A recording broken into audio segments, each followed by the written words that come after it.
Buenas noches, hermanos. Vamos a 2 de Samuel, capítulo 18. Padre, hoy nos acercamos a ti rogando que, como cada miércoles, como cada domingo, Señor, que nos reunimos, Padre, que seas tú quien habla en nuestros corazones y que a través de este capítulo, Señor, podamos encontrar consuelo, Señor. Vamos a encontrar dirección tuya, Padre. Que sea tu Espíritu transformándonos, Dios, guiándonos. Nos ponemos en tus manos. Amén. Recordemos que la semana pasada que nos reunimos estábamos leyendo cómo el hijo de David, Absalón, había hecho toda una revuelta para tomar el reino y había reunido un ejército para ir a atacarlo y escuchó inicialmente el consejo de Ahitofel, pero fue frustrado porque, realmente era un buen consejo si hubiera como a lo mejor tenido éxito, aunque Dios lo hubiera detenido, pero cambia el consejo y junta toda la nación de Israel, todo a cuantos puede para poder ir a atacar a David. Entonces nos quedamos ahí y capítulo 18. Dice, David pues pasó revista al pueblo que tenía consigo y puso sobre ellos jefes de millares, jefes de centenas. Y envió David al pueblo una tercera parte bajo el mando de Joab, una tercera parte bajo el mando de Abisaí, hijo de Sarbia, hermano de Joab, y una tercera parte al mando de Itai Geteo. Y dijo el rey al pueblo, yo también saldré con vosotros. Mas el pueblo dijo, no saldrás, porque si nosotros huyéremos, no harán caso de nosotros, y aun que la mitad de nosotros muera, no harán caso de nosotros. Mas tú ahora vales tanto como 10,000 de nosotros. Será pues mejor que tú nos des ayuda desde la ciudad.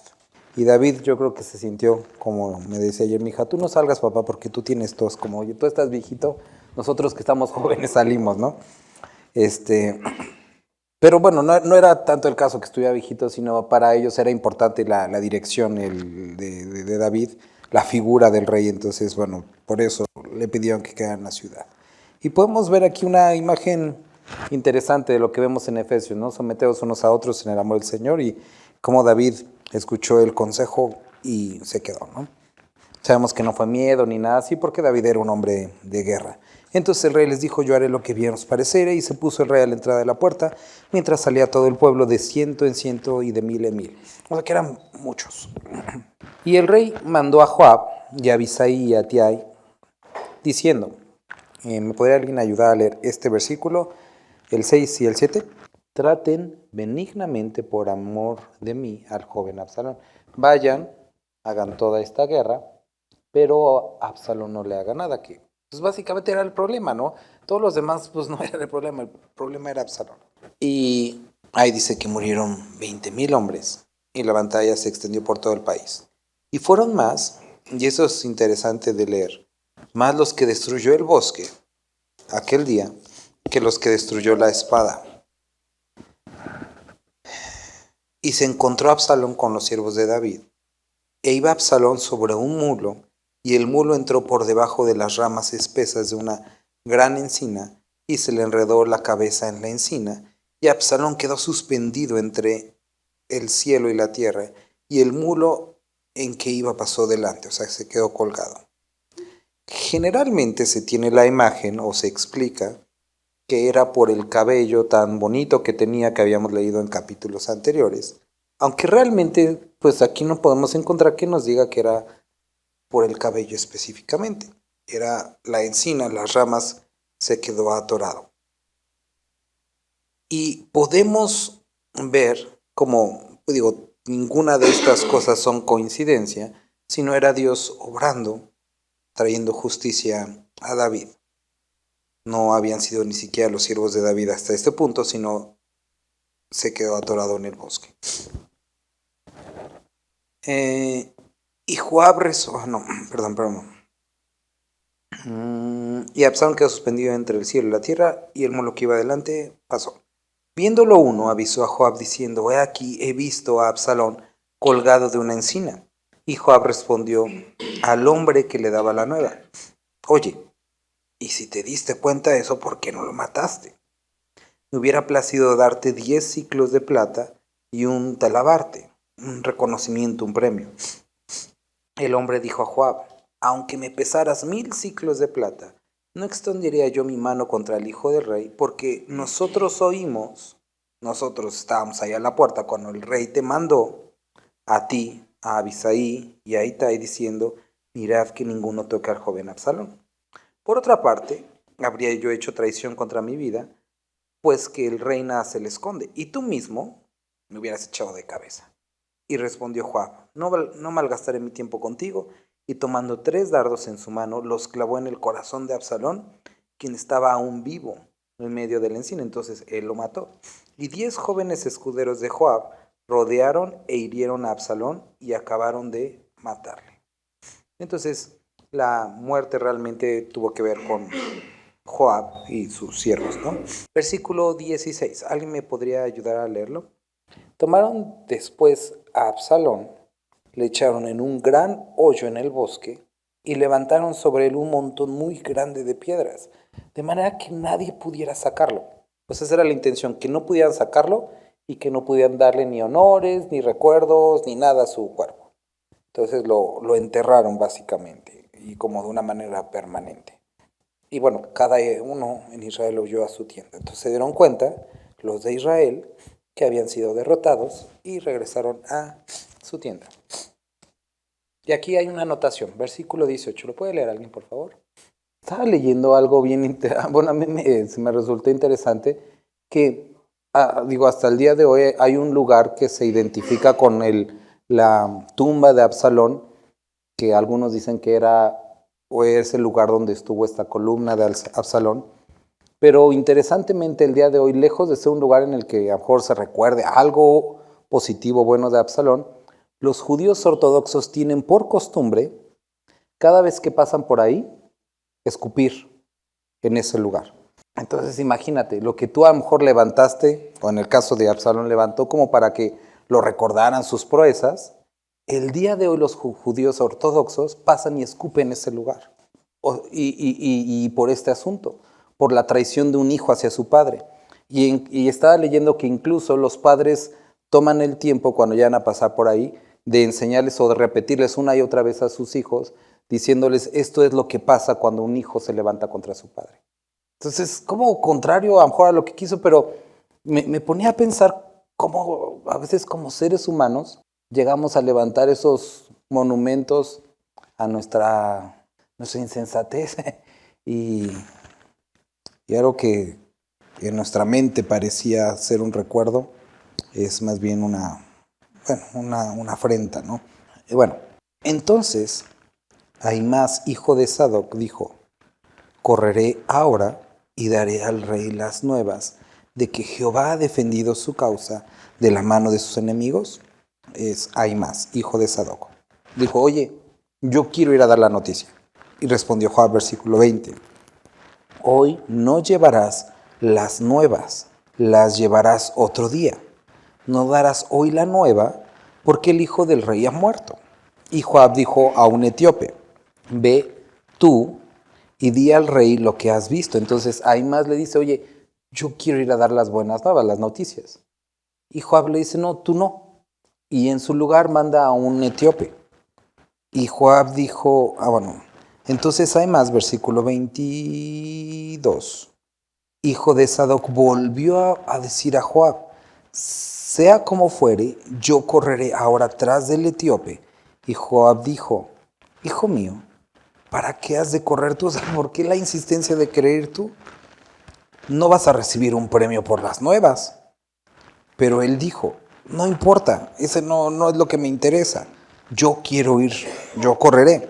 Entonces le dijo, corre, pues si quieres, pues ve. Corrió, pues Ahimaas por el camino de la llanura y pasó delante del etíope. Entonces, este joven tenía tanto...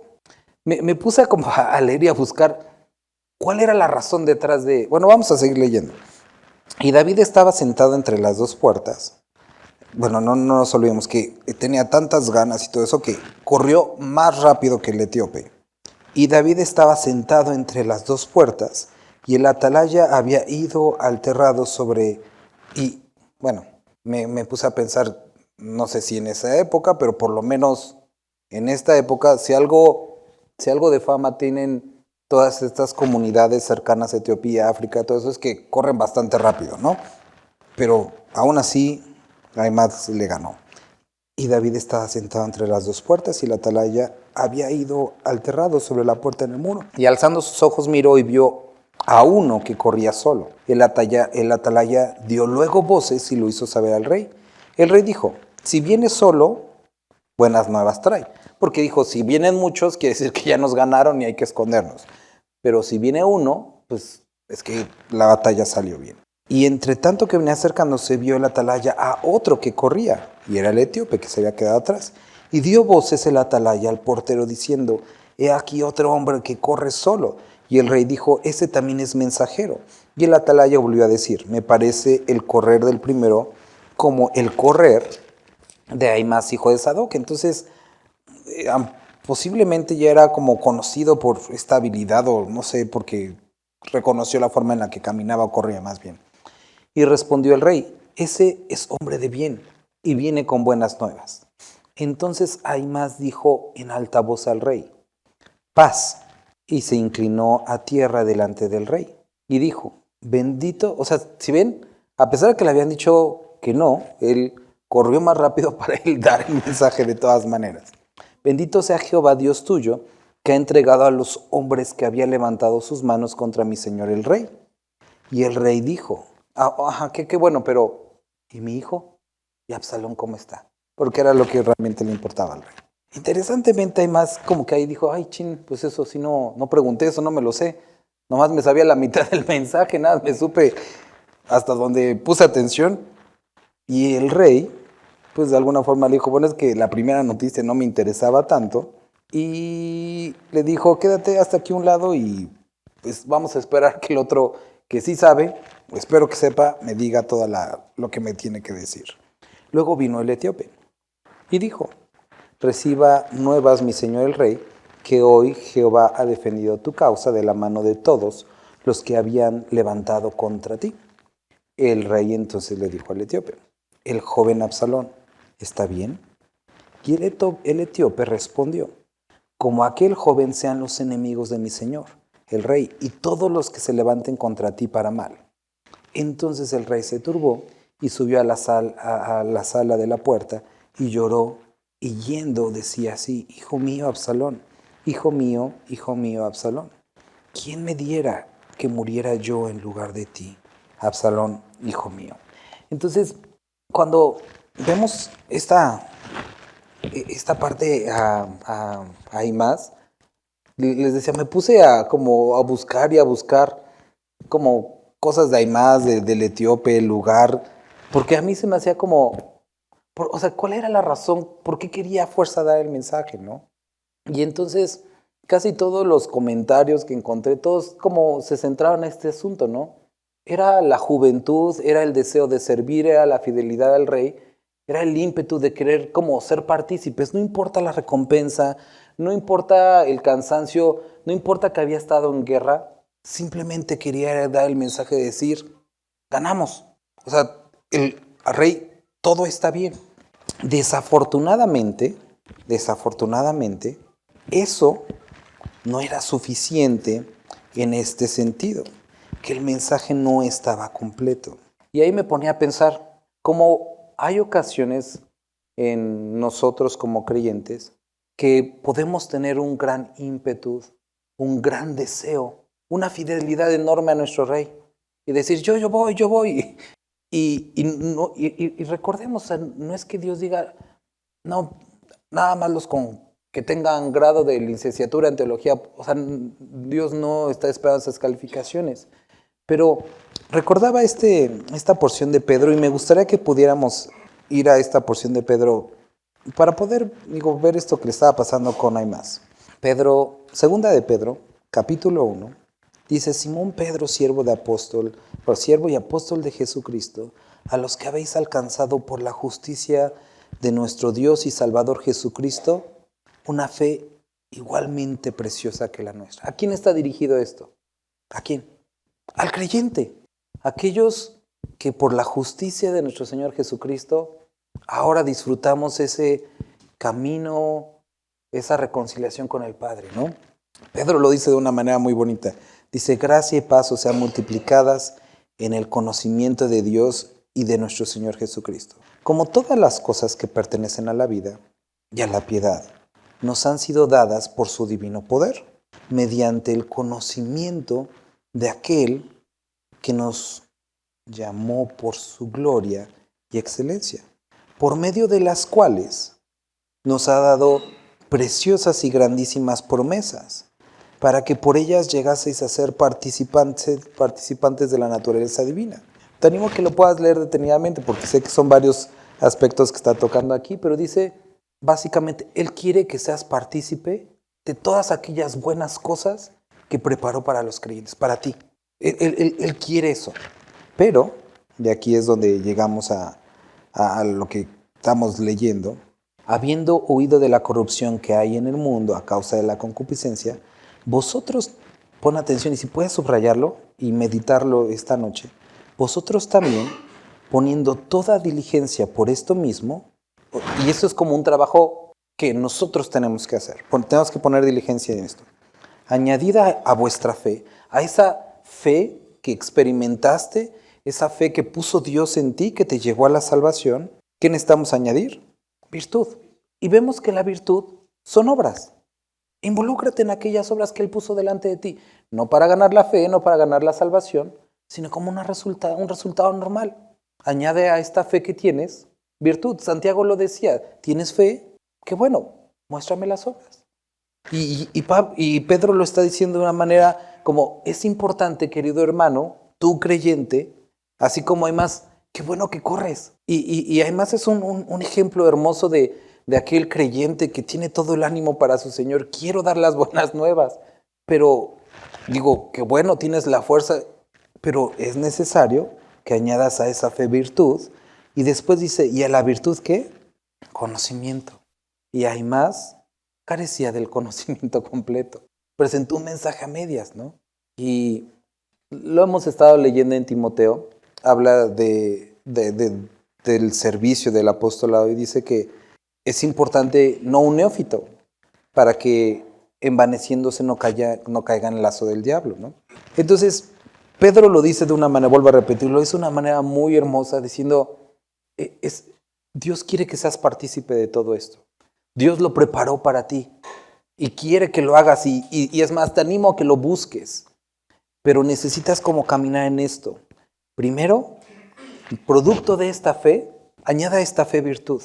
Y Pablo escribe en 1 de Timoteo, en el capítulo 3, dice, por esto, nosotros sufrimos penalidades y predicamos. ¿Pero por qué? Porque tenemos esperanza en Dios. Entonces, producto de su fe, producto de su esperanza, de esa conversión, Pablo dice, por eso es que yo trabajo. Por eso sufrimos todo eso, porque hay en mí un fuego, parte de Dios. Entonces, virtud. A esa virtud es buena, sirve, pero ¿entiendes por qué? ¿Cuál es todo lo que está detrás de esto? Y ahí es donde entra la palabra que Dios nos ha dado. Y después dice, no se queda únicamente en un conocimiento, sino el conocimiento necesitamos añadir a nuestra vida dominio propio. Y recuerdas que Dios dice que no nos dio un espíritu de cobardía, sino de poder y de dominio propio. Entonces, aquí vemos algo muy importante. Pedro está escribiendo que la fe es preciosa, pero que es necesario en ese camino de madurez que haya virtud, producto de esa fe. Y la virtud y fe deben de ir acompañadas del conocimiento de quién es Él. Y el conocimiento debe de estar coronado con dominio propio, es decir, una conducta modificada. Que nuestra conducta sea modificada porque nuestro carácter ha sido transformado. Y después, ¿qué dice después del dominio propio?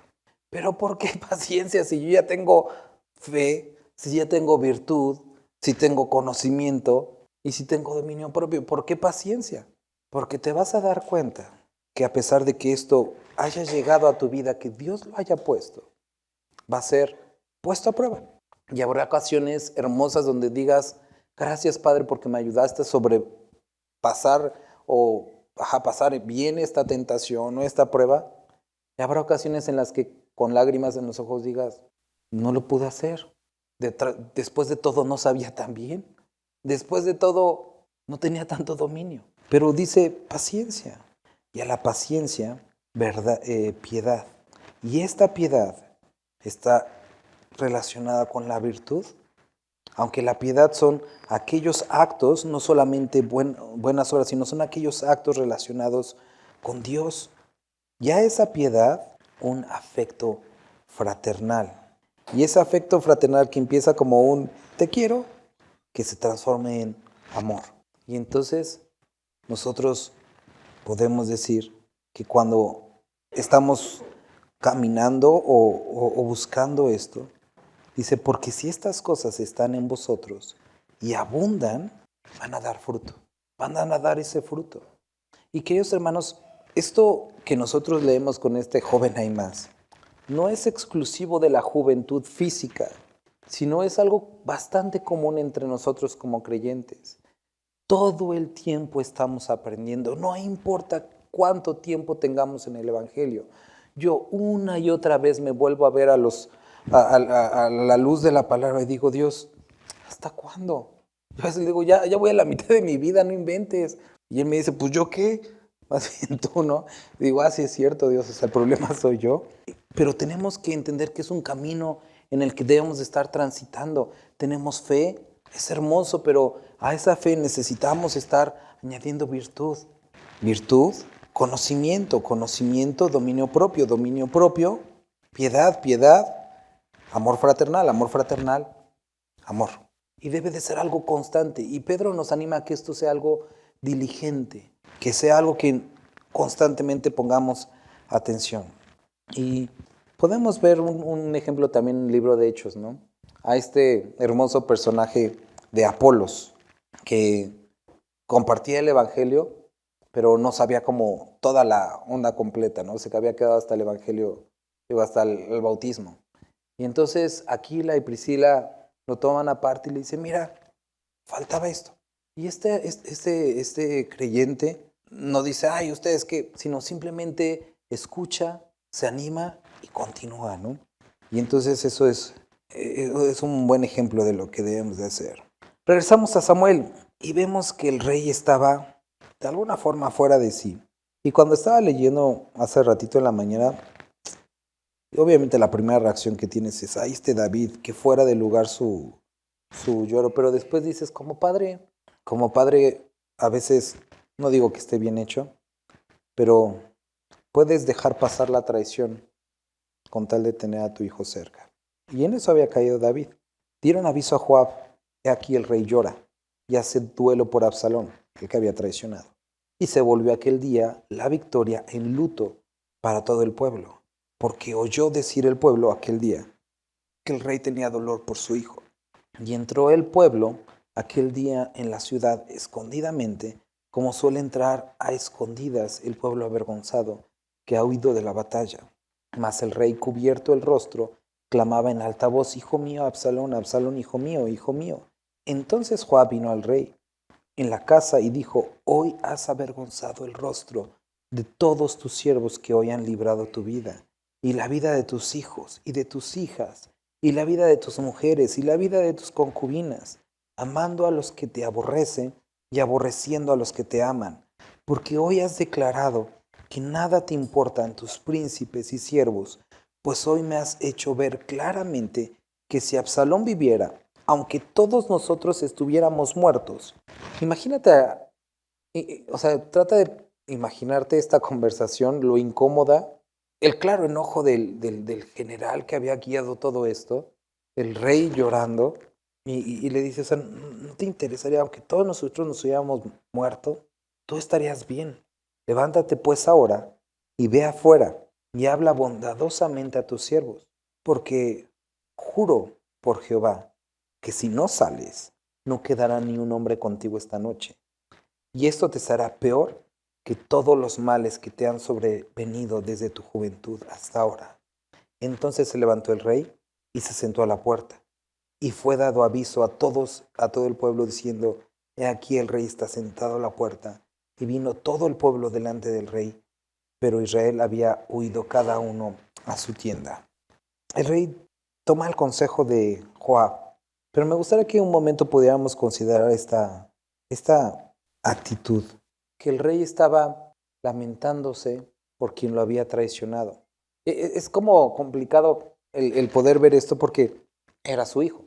Y de alguna forma podríamos o pudiéramos a lo mejor pensar en aquellas cosas que eran parte de nosotros y que Dios en su sabiduría determinó quitar. Y que en algunas ocasiones, vamos a Hebreos, y que en algunas ocasiones se vuelven, voy a usar esta palabra, un lastre. Y no estoy hablando de personas, estoy hablando de actitudes en nuestra vida para poder. 12, capítulo 12. Por tanto, nosotros también, teniendo en derredor nuestro tan grande nube de testigos, despojémonos de todo peso y del pecado que nos asedia, y corramos con paciencia la carrera que tenemos por delante. Entonces vemos, o ahorita hablamos en esta primera imagen, hay más deseando correr, pero con una falta de conocimiento. Y ahora vemos al rey David teniendo la victoria, pero enfocándose en lo que había quedado atrás. Y esto es algo que muchos creyentes no les permite poder correr la buena carrera, cuando siguen atorados en aquello que no fue, en aquello que ya está atrás, en aquello que sucedió. Y es necesario, es completamente necesario que podamos acercarnos al Padre y decirle: Dios, este pensamiento, esto que sucedió, esta vivencia, me tiene atrapado, ayúdame. Y que podamos, como dice aquí, teniendo, o sea, y cuando habla de este derredor, todos estos testigos, habla de aquellos que se mencionaron en el capítulo 11, hombres y mujeres de Dios que vivieron circunstancias muchos peores que las nuestras, mucho más difíciles, más retantes en cuanto a la fe, y que todos ellos, por la misericordia de Dios, encontraron refugio en Él. Y el autor de Hebreos nos dice: oigan, todos ellos te están viendo y te están diciendo: Dios puede ayudarte. Y entonces todos estos testigos, teniéndolos, viéndonos, porque recuerdan, Dios es Dios de vivos, no de muertos, despojémonos de todo peso. Y acuérdate, está haciendo aquí el autor de Hebreos un paralelo con las carreras, como antes ellos, incluso algunos corredores corrían desnudos para poder tener, o sea, nada que les estorbara y poder tener cierta ventaja. Y dice: hagan lo mismo, quítense todo peso, todo aquello que sobra, y por supuesto el pecado que nos asedia, y corramos con paciencia la carrera que tenemos por delante, puestos los ojos en Jesús, el autor y consumador de la fe. Y escuchaba hace rato, porque me quedé pensando un poco en el asunto de los padres o de las familias que pierden a un miembro, y encontré un libro que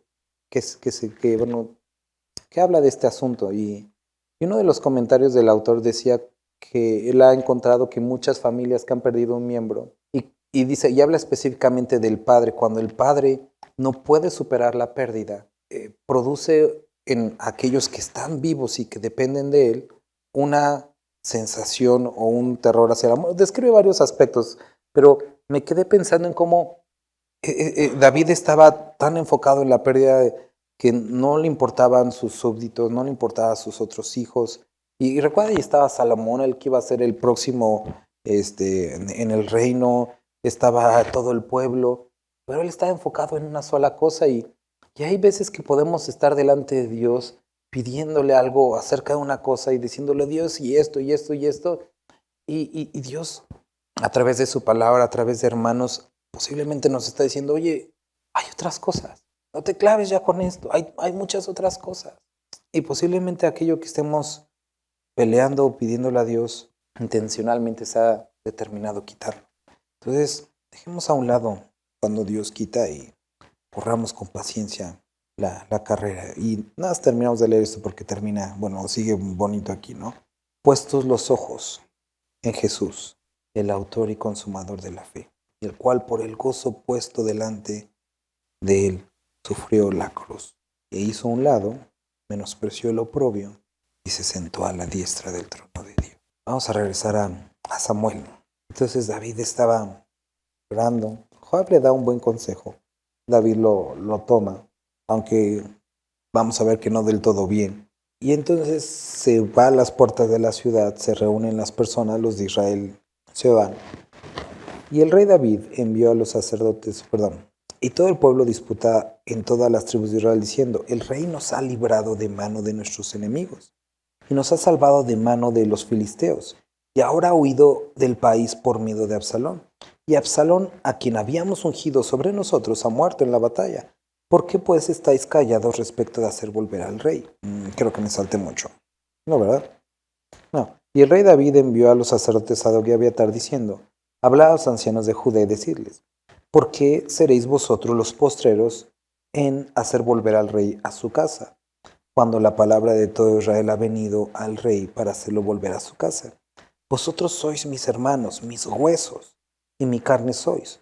¿Por qué pues seréis vosotros los postreros en hacer volver al rey? Recuerda, el rey David no había vuelto a la ciudad, estaba pues donde se había quedado escondido, ¿no? Con toda su familia. Y era importante que pues el pueblo lo hiciera volver y lo reconociera como rey. Pero él manda primero el mensaje a Judá. ¿No eres tú también hueso mío? ¿Por qué pues seréis vosotros los postreros en hacer volver al rey? Asimismo diréis a Amasa, ¿no eres tú también hueso mío y carne mía? Así me haga Dios y aún me añada, si no fueres general del ejército delante de mí para siempre en lugar de Joab. O sea, ya tenía ahí, ya quería o sabía que se las iba a cobrar a Joab de esa manera, poniendo a este otro hombre Amasa. Así inclinó el corazón de todos los varones de Judá, como el de un solo hombre, para que enviase a decir al rey, vuelve tú y todos tus siervos. Y cuando, no sé si te pasa, pero cuando lees esto dices, qué gacho, pobre Joab, ¿no? Pues de alguna forma lo ayudó. Y decimos, ¿y esa masa quién era? ¿Qué mérito tiene? Pues es de los traicioneros. Y ahora el rey le dice, hazme volver, reconóceme como rey y vas a ser puesto en un lugar como importante. Y cuando leemos esto decimos, ay, este Amasa se pasa. Él no se lo merece, tiene que golpearnos algo y recordarnos, tú tampoco. Y el rey, nuestro rey, cuando vuelva, o cuando lo encontremos, o cuando seamos recogidos a su presencia, y nos ponga en un lugar que no nos merecemos, de traicioneros a exaltados. Creo que vamos a entender un poco lo que sintió Amasa. Volvió pues el rey, y vino hasta el Jordán, y Judá vino y Gilgal para recibir al rey, y para hacer pasar al Jordán, y Simeí, hijo de Gera, hijo de Benjamín, que era de Baurim, y no sé si te acuerdas de él la semana pasada, el que le había gritado y había echado tierra y piedras y todo eso, se dio prisa y descendió con los hombres de Judá a recibir al rey. Con él venían 1000 hombres de Benjamín, asimismo Siba, criado de la casa de Saúl, con sus 15 hijos y sus 20 siervos, los cuales pasaron a Jordán delante del rey, y cruzaron el vado para pasar a la familia del rey para hacer lo que a él le pareciera. Entonces Simeí, hijo de Gera, pues inteligente o no, se postró delante del rey cuando hubo pasado el Jordán, y dijo al rey, no me culpe mi señor de iniquidad, ni tengas memoria de los males que tu siervo hizo el día en que mi señor el rey salió de Jerusalén. No los guarde el rey en su corazón, porque yo tu siervo reconozco haber pecado, y he venido hoy el primero de toda la casa de José, para descender a recibir a mi señor el rey. Y respondió Abisai, hijo de Sarbia, y dijo, ¿no ha de morir por esto Simeí, que maldijo al ungido Jehová? David entonces dijo, ¿qué tengo yo con vosotros, hijo de Sarbia, para que hoy me seáis adversarios? Y es lo mismo, ¿no? Con este cuate, o sea, yo también, o sea, lees y dices, no inventes, la semana pasada lo estabas maldiciendo y aventando tierra y gritando y todo eso, y ahora dices, no guarde el rey en su corazón lo que hice, ¿no? Y ahí podemos ver ahí casi la labor del enemigo. Oye, ¿y qué onda con este? Lo que se merece es morir. Que es básicamente lo que dice con nosotros. Y está ahora sí muy cristianito, ya va a la iglesia, ya trae su Biblia. Él merece morir. Y bien podría decir nuestro Señor, tienes toda razón. Pero vea, mira lo que contesta y es una imagen hermosa. ¿Qué tengo yo con vosotros, hijos de Sarbia, para que hoy me seáis adversarios? ¿Ha de morir hoy alguno en Israel? pues no sé yo que hoy soy rey sobre Israel. Y dijo el rey a Simei, no morirás. Y el rey se lo juró. ¿Por qué? No se lo merece, igual que nosotros. Y aparece Mefiboset y vamos a quedarnos nada más con él. Pero pon mucha atención, Mefiboset recuerda lo que pasó con Mefiboset. Es que su criado se había adelantado, había tomado pues racimos de uvas y todo eso, se los llevó al rey y le dijo, es que Mefiboset no quiso venir y quería quedarse en Jerusalén porque dijo, ahora que el rey se va, yo voy a recibir todo el reino que me merezco, ¿no? Pero vimos que Mefiboset no había hecho eso, sino que él, como era inválido, no pudo ir y pues le jugó una treta. También Mefiboset, hijo de Saúl, descendió a recibir al rey. No había lavado sus pies, ni había cortado su barba, ni tampoco había lavado su vestido, desde el día en que el rey salió hasta el día en que volvió en paz. Y luego que vino él a Jerusalén a recibir al rey, el rey le dijo, Mefiboset, ¿por qué no fuiste conmigo? Y él respondió, Rey, señor mío, mi siervo me engañó, pues tu siervo había dicho, enalbárdame un asno y montaré en él e iré al rey, porque tu siervo es cojo. Pero él ha calumniado a tu siervo delante de mi señor el rey. Mas mi señor el rey es como un ángel de Dios. Haz pues lo que bien te parezca, porque toda la casa de mi padre era digna de muerte delante de mi señor el rey. Y tú pusiste a tu siervo entre los convidados a tu mesa, ¿recuerdas? Él había dicho a Mefiboset que siempre iba a comer a su mesa. ¿Qué derecho pues tengo aún para clamar más al rey? Y el rey le dijo, ¿para qué más palabras? Yo he determinado que tú y Siba os dividáis las tierras. Y yo creo que ahí andaba Salomón, porque si ves es como muy similar al juicio cuando vienen a Salomón las dos mujeres diciendo, este es mi hijo, este es mi hijo, y entonces Salomón dice, pues vamos a partirlos a la mitad, y la de la que realmente era el hijo dijo, no, que se quede con todo, ¿no? Y aquí de alguna forma David dice, pues es que yo quedé con que le iba a dar todo a él, pues vamos a dividirlo. Y Mefiboset dice, no es necesario, que se quede todo. Versículo 30. ¿Lo puede leer alguien? Entonces, cuando leí esto dije, ay, qué padre, porque Mefiboset dice, no necesito que me regreses. Me rescataste, me perdonaste la vida, me sentaste a tu mesa y lo único que quiero es estar contigo. Es todo lo que importa. No importa si me das algo, si no me das algo, que el rey haya vuelto a su casa. Es todo. Y aquí podemos ver, y creo que es una de las mejores versículos para concluir este capítulo. Empezamos viendo a un rey que llora por lo que está en el pasado, por lo que Dios determinó quitar, perdón, a uno que quería servir, pero no tenía todo el conocimiento. Vemos también aquí a un hombre que había sido perdonado, había sido reunido a la mesa del rey, y ante la noticia de que todo lo iba a ser quitado, dice, eso no importa. Con que tú estés aquí, eso es todo. Y creo que esta es la actitud con la que nosotros necesitamos afrontar situaciones como estas. Ahorita hablando en el libro vamos a regresar a Pedro, con esto vamos a concluir. Cuando le preguntan a Jesús, ¿cuál es el más grande y más importante mandamiento? ¿Se acuerdan? ¿Qué dice él? ¿Cuál es? Amarás al Señor tu Dios.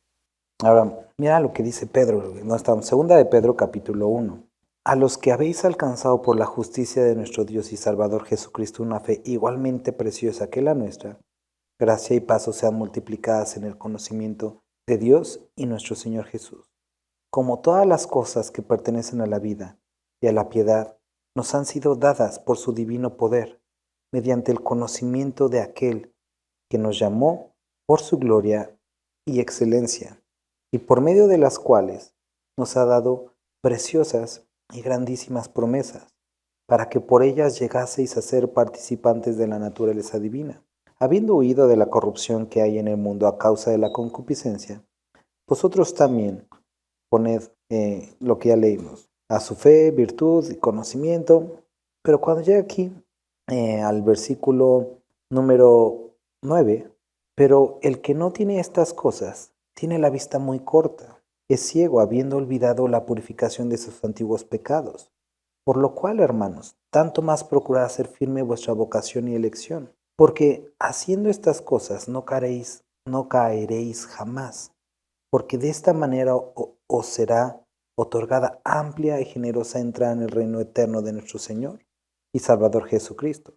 Por esto, yo no dejaré de recordaros siempre estas cosas, aunque vosotros las sepáis y estéis confirmados en la verdad presente. Pues tengo por justo, en tanto que estoy en este cuerpo, el desportaros con amonestación, sabiendo que en breve debo de abandonar el cuerpo como nuestro Señor Jesucristo me ha declarado. También yo procuraré con diligencia que después de mi partida vosotros podáis en todo momento tener memoria de estas cosas, porque no os hemos dado a conocer el poder y la venida de nuestro Señor Jesucristo siguiendo fábulas artificiosas, sino como habiendo visto con nuestros propios ojos su majestad. Juan utiliza palabras similares. En primera Juan dice, vimos su gloria. A donde quiero llegar, hermanos, y con lo que me gustaría concluir, es que necesitamos aprender a disfrutar lo que Dios nos ha dado. Y no estoy hablando de cosas terrenales, y en este momento no estoy hablando ni siquiera de la familia. Estoy hablando de la maravillosa oportunidad de que Él está dentro de nosotros, de que Él haya contenido su poder y haya deseado hacer morada en medio de nosotros.